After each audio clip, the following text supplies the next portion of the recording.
Salut, aujourd'hui on va parler du Tamrod 18300.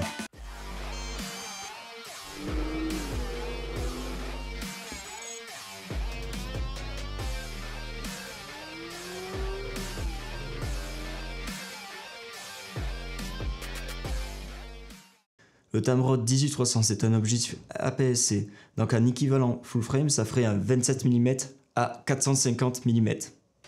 Il a une ouverture de f3.5 à f6.3. Il a 15 groupes répartis en 19 éléments et il a 7 lamelles. Le diamètre pour le filtre est de 67 mm. Alors la longueur de l'objectif, quand il est à 18 mm, il est à 125 mm.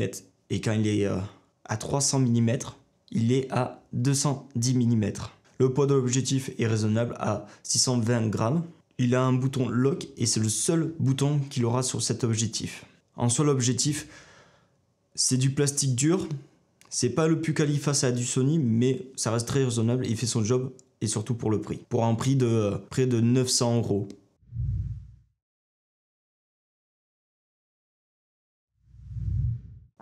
Les performances en autofocus. Alors en 4K25, il n'y a pas de problème. Il suit le sujet, il ne lâche rien, il n'y a pas de pompage. Il est très réactif. Donc ça, c'est nickel. Par contre, alors pour le 4K100, il y a un léger retard. Je pense que c'est dû plus à la FX30, dû à son crop de 1,6 en 4K100. C'est quand je cours vers la caméra que là, on voit qu'il y a un petit retard.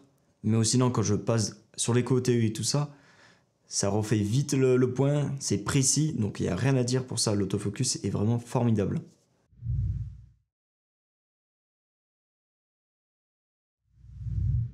Moi, le gros truc qui m'a étonné par contre sur cet objectif, c'est la mise au point minimum.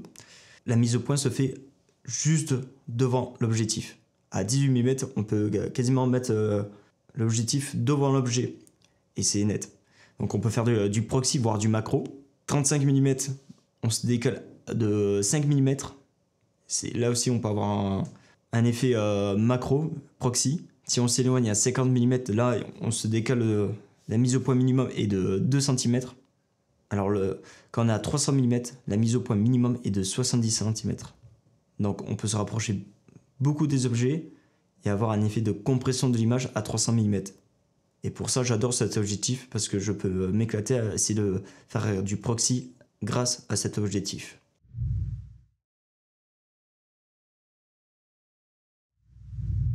Par contre, le truc qui est dommage sur cet objectif, c'est que il n'est pas très lumineux et il n'est pas à ouverture fixe. Il a ouverture variable. Donc on commence à 18 mm à f3.5 jusqu'à 22 mm. De 22 mm, on passe à f4. Jusqu'à 39 mm, là on passe à f3.5. Après, à 64 mm, on passe à f5. Et à 90 mm, on passe de f5.6 jusqu'à 158 mm. Et là, on passe à 6.3 jusqu'à 300 mm. L'objectif ferme assez vite. C'est sûr, comparé à un 16-55 qui est ouverture constant à 2.8, lui il referme très très vite. Déjà à 100 mm, on est déjà à f5. Mais je l'ai quand même utilisé lors de festival pour avoir cette polyvalence de grand angle, zoomé au maximum avec le 300 mm. Et ça, c'est excellent.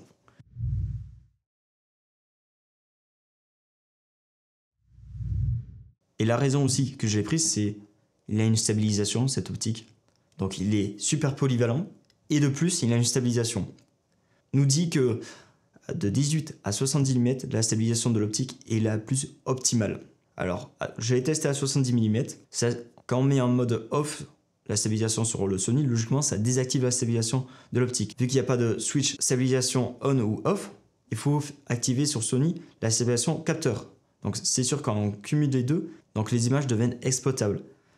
Je préfère mieux utiliser la stabilisation active, là, pour qu'on ait une image clean. Il n'y a plus beaucoup de tremblements où ils sont vraiment tout petits. Et surtout, moi, je voulais tester, c'est quand on est à 300 mm, pour vraiment vous montrer la différence. Alors, à 300 mm, quand on est en mode off, mais là, on ne peut pas utiliser les images, ça bouge beaucoup, donc c'est inexploitable. Quand on active déjà la stabilisation de l'objectif plus capteur, là, ça devient utilisable. Ça bouge encore beaucoup, Donc c'est pour ça que j'active la stabilisation active, et là, c'est nickel.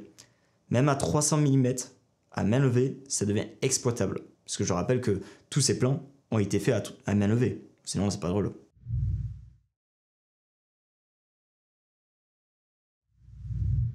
Par contre, il y a un gros problème. C'est que sur mon stabilisateur, le RS2, qui est parfaitement bien réglé, vu qu'il n'y a pas... On ne sait pas si l'objectif a bien désactivé la stabilisation, vu qu'il n'y a pas de switch. Tamrod nous dit en fait que quand on désactive la stabilisation sur le capteur de l'appareil, ça désactive aussi la stabilisation optique. Mais là, qu'on peut voir sur les plans, c'est que quand on met sur un stabilisateur, il faut désactiver toute stabilisation. Et sur cette optique, j'ai testé avec d'autres optiques, et bien il y a des tremblements. Donc je ne peux pas utiliser cette optique sur un stabilisateur, vu qu'elle me fout des à-coups. Et c'est encore pire quand on utilise bien sûr la stabilisation capteur. Vu que les deux s'activent, ben là ça me fait des à-coups, on dirait que je le tiens à main levée alors que j'étais sur le stabilisateur. Je trouve ça dommage, je suis dégoûté parce que j'aurais bien aimé garder tout le temps cette optique pour toute situation. Mais à cause de ça, je peux plus utiliser mon stabilisateur. Et j'ai contacté Tamrod, ils disent qu'ils n'ont pas de solution. Donc je suis dégoûté. Pour l'instant, je peux pas utiliser mon stabilisateur. J'espère que Tamrod fera quelque chose plus tard.